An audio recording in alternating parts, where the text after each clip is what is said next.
నమస్కారం. మన జీవితాల్ని మనకు తెలియకుండానే నడిపించే ఓ శక్తి గురించి ఈరోజు మాట్లాడుకుందాం. అదేంటంటే ప్రభావం. అసలు మన రియాక్షన్స్ ఎక్కడ్నుంచొస్తాయి? మనల్ని కంట్రోల్ చేసేదేంటి? ఈ మెకానిజంని అర్థం చేసుకుంటే సెల్ఫ్ అవేర్నెస్‌కి అది ఫస్ట్ స్టెప్ అన్నమాట. సరే, మరి మొదలు పెడదాం.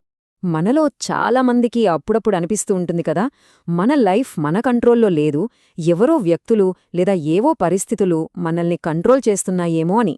ఒకేలాంటి సిచ్యువేషన్స్కి మళ్ళీ మళ్ళీ ఒకేలా ఎందుకు రియాక్ట్ అవుతున్నామని కూడా అనిపిస్తుంది. ఇది చాలా కామన్ ఫీలింగ్. అయితే అస్సలు ప్రశ్న ఏంటంటే, కొన్ని మాటలకి, కొంతమంది మనుషులకి, కొన్ని సిచ్యువేషన్స్కి మన మీద అంత పవర్ ఎందుకుంటుంది? ఎప్పుడన్నా ఆలోచించారా? ఆ పవర్ నిజంగా వాటిలోనే ఉందా, లేక ఇంకెక్కడైనా ఉందా? ఇది మనందరికీ ఎదురయ్యే అనుభవమే. కానీ దీని వెనకున్న అసలు రీజన్ చాలామందికి తెలీదు. మనం సాధారణంగా ఏమనుకుంటామో దానికి అసలు నిజానికి చాలా తేడా ఉంది. మనం తప్పుగా అర్థం చేసుకున్న ఆ విషయాన్ని పక్కనపెట్టి అసలు నిజమేంటో ఇప్పుడు చూద్దాం. సరే, ఇప్పుడు అసలు పాయింట్కొద్దాం. మనల్ని ప్రభావితం చేసేది బయట ప్రపంచం అనుకుంటాం కదా? కాదు. అసలైన కంట్రోల్ సోర్స్ మన లోపలే ఉంది. ఆ సీక్రెట్ ఏంటో తెలుసుకోవడానికి రెడీగా ఉండండి. విషయం ఏంటంటే, మన బ్రెయిన్ రియాలిటీని ఉన్నది ఉన్నట్టుగా చూడదు. అది కొన్ని ఫిల్టర్స్ వేసుకుని చూస్తుంది.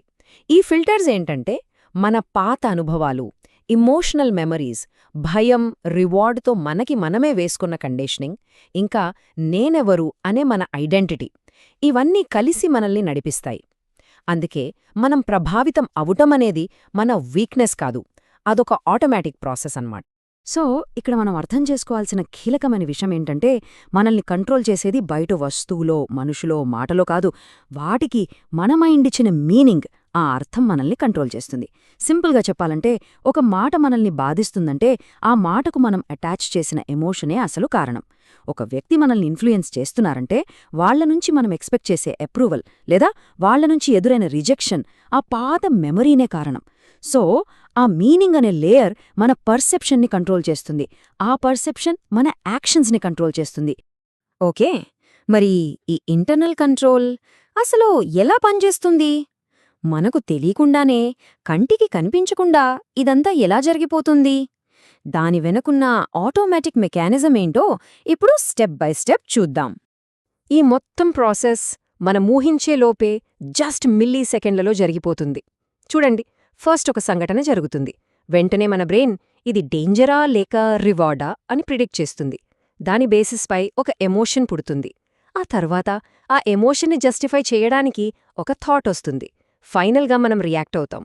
కానీ గమ్మత్తేంటంటే, మనకి సాధారణంగా తెలిసేది ఆ 4వ స్టెప్, 5వ స్టెప్ మాత్రమే. కాని అసలు కథంతా 2వ స్టెప్లోనే స్టార్ట్ అయిపోతుంది. ఈ ఇన్ఫ్లుయెన్స్కి ఫస్ట్ మెకానిజం కండిషనింగ్. అంటే ఏంటంటే, ఒక మాటని అవమానంతో, ఒక వ్యక్తిని భయంతో ఇలా పదే పదే లింక్ చేసినప్పుడు మన బ్రెయిన్ ఆటోమేటిక్గా రియాక్ట్ అవ్వడం నేర్చుకుంటుంది. ఒక చిన్న ఎగ్జాంపుల్ చెప్తాను. చిన్నప్పుడు స్కూల్లో ఒక టీచర్ తరచూ తిడుతూ ఉంటే పెద్దయాక కూడా యూనిఫామ్ వేసుకున్న ఎవరిని చూసినా మనకు తెలియకుండానే లోపల ఒక చిన్న భయం కలుగుతుంది చూసారా? అదే కండిషన్. ఇక రెండో మెకానిజం, ఇది ఇంకా పవర్ఫుల్. దీన్ని ఐడెంటిటీ హుక్ అంటారు. అంటే ఏదైనా సంఘటన మన సెల్ఫ్ రెస్పెక్ట్ని, మన సేఫ్టీని లేదా మన పరువుని టచ్ చేసిందనుకోండి, ఇక అంతే, అది మన లాజిక్ని పూర్తిగా బైపాస్ చేసేస్తుంది. అప్పుడు మనం ఆలోచించి స్పందించడం లాంటివి ఉండవు, డైరెక్ట్గా రియాక్షన్ వచ్చేస్తుంది. ఇక మూడోది, ఇది మన ఫిజికల్ స్టేట్కి సంబంధించింది. మన నర్వస్ సిస్టమ్ బాగా అలసిపోయున్నప్పుడు లేదా మనం విపరీతమైన స్ట్రెస్లో ఉన్నప్పుడు కాన్షియస్గా ఒక డిసిజన్ తీసుకునే కెపాసిటీ తగ్గిపోతుంది. ఆ టైంలో మనం ఏదైనా చూస్ చేసుకోవడం కంటే సింపుల్గా రియాక్ట్ అవడానికే ఎక్కువ ఛాన్స్ ఉంటుంది. సరే, మరి ఈ హిడెన్ కంట్రోల్ సోర్సెస్ ఎక్కడుంటాయి? మనల్ని ఇంత స్ట్రాంగ్గా ఇన్ఫ్లుయెన్స్ చేసేది ఎవరు? ఈ ప్రభావం మన బాడీలో ఎక్కడ ఫీల్ అవుతాం? Let's see. మనమేద స్ట్రాంగ్ ఇన్ఫ్లుయెన్స్ చూపించేదెవరో ర్యాండమ్ పీపుల్ కాదు, వాళ్ళు కొన్ని స్పెసిఫిక్ కేటగిరీస్కి చెందినవాళ్ళు. ఫర్ ఎగ్జాంపుల్, మనం మీద అథారిటీ ఉన్నవాళ్ళు, మన కేర్ టేకర్స్ లేదా పార్ట్నర్స్, మనం ఎవరి దగ్గరైతే అప్రూవల్ కోరుకుంటామో వాళ్ళు, ఇంకా మన పాత గాయాల్ని గుర్తుచేసేవాళ్ళు. వీళ్ళు మన లోకల ఉన్న పాత సర్వైవల్ మ్యాప్స్ని యాక్టివేట్ చేస్తారన్నమాట. ఈ కంట్రోల్ అనేది కేవలం మైండ్లోనే ఉండదు, అది మన బాడీలో ఉంటుంది. కడుపులో ఏదోలా తిప్పినట్టు, ఛాతీమీద బరువు పెట్టినట్టు, గొంతులో ఏదో అడ్డం పడ్డట్టు ఇలాంటి సెన్సేషన్స్ రూపంలో ఉంటుంది. అందుకే జస్ట్ ఆలోచించడం వల్ల ఈ రియాక్షన్స్ని మార్చలేం. ఇది ఫిజికల్గా, మెంటల్గా, ఎమోషనల్గా అన్ని లెవెల్స్లో కనెక్ట్ అయి ఉంటుంది. ఓకే, ఇప్పటిదాకా మనం ప్రాబ్లంని, దాని వెనకున్న మెకానిజంని అర్థం చేసుకున్నాం.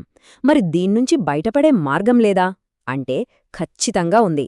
ఆ మార్గం ఫైట్ చేయడం కాదు, జస్ట్ అబ్జర్వ్ చేయడం. రియాక్షన్ నుంచి అబ్జర్వేషన్కి షిఫ్ట్ అవ్వడమే ఫ్రీడమ్కి దారి. ఈ మాటనే కొంచెం జాగ్రత్తగా వినండి. జీవితం ఎవరినీ నియంత్రించదు, చూడని ప్రతిచర్యలే నియంత్రిస్తాయి. మనల్ని కంట్రోల్ చేసేది లైఫ్ కాదు, మన లోపల మనకు తెలియకుండా జరిగే మన రియాక్షన్సే. ఈ ఒక్క నిజాన్ని మనం గ్రహిస్తే చాలు, ప్రాబ్లంని చూసే మన పర్స్పెక్టివే మారిపోతుంది. పవర్ బయట లేదు, మన లోపలే ఉంది. సో సొల్యూషన్ ఏంటంటే ఆ ఇన్ఫ్లుయెన్స్తో ఫైట్ చేయడం కాదు, దాన్ని అది జరుగుతున్నప్పుడే రియల్ టైంలో గమనించగలగడం. ఆ రియాక్షన్ని మనం చూడగలిగినప్పుడే అసలైన ఫ్రీడమ్ స్టార్ట్ అవుతుంది. ఇది మనం సాధించగలిగేదే. అయితే ఈ అబ్జర్వేషన్ ప్రాసెస్ని ఎలా స్టార్ట్ చెయ్యాలి? మనం ఇన్ఫ్లుయెన్స్ అయిన ఆ మూమెంట్లో మనల్ని మనం వేసుకోవాల్సిన ఆ ఒక్క పవర్ఫుల్ క్వశ్చన్ ఏంటి? ఆ ప్రశ్నే ఇదే. నా బాడీలో ఫస్ట్ కనిపించిన సెన్సేషన్ ఏంటి? అంతే. ఎందుకు జరిగింది, ఎవరు చేశారు, ఈ అనాలిసిస్ అంతా వద్దు. జస్ట్ ఎక్కడా ఏ ఫీలింగ్ కలిగింది?